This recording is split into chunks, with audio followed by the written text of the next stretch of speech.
लीला कथा का चमत्कार तुम्हें सुना रहे हैं। तुलसी घाट में पीपल के वृक्ष के नीचे बैठे हुए थे, तो एक संत आए।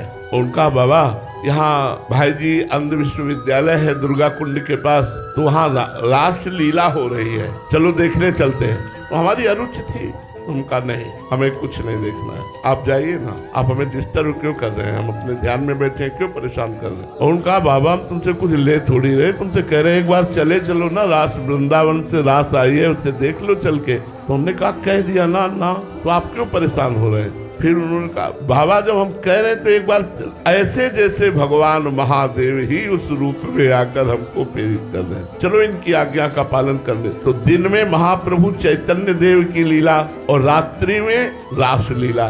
जे ही गए तो सभा लगी हुई थी। महाप्रभु चैतन्य देव का वियोग श्री कृष्ण प्रेम का, और शाम के रास लीला।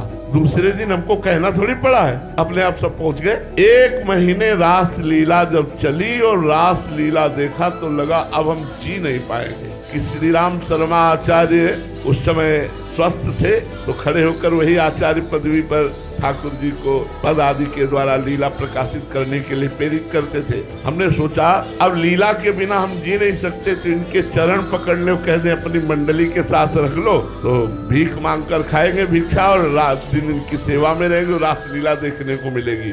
ऐसा हमारे दिमाग में आया, तो हम रो पड़े। हम कहा महाराज जी हम रास लीला के बिना जी नहीं सकते, अब आप अपने पास रख लीजिए, मैं रोज रास लीला देखा करूंगा और मांग के खाऊंगा, आपसे कुछ नहीं लूंगा। उन्होंने मानो सदगुरु के वचन निकल रहे थे उस समय। उन्होंने कहा बाबा मेरी बात मान ले, एक बार तू वृंदावन आ जा, तुझे बिहारी जी कभी नहीं छोड़ेंगे।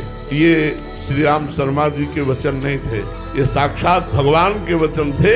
अब बस लगन लग गई वृंदावन जाना। सब पैसा रखते नहीं थे, कैसे वृंदावन पहुंचे, पैदल चलना तो रास्ता पता होना चाहिए। तो एक संत मिल गए जुगल किशोर जी, तो उनसे हमने कहा, वो थोड़ा दंडोत प्रणाम और प्रसाद दे दिया करते। हम कहा आप हमको वृंदावन पहुंचा सकते? बोले हाँ बाबा, आपको वृंदावन की व्यवस्था मैं कर दूंगा। उन्होंने वृंदावन की व्यवस्था, पहले चित्रकूट ले गए, चित्रकूट से वृंदावन आए। आज तक बिहारी जी ने नहीं छोड़ा।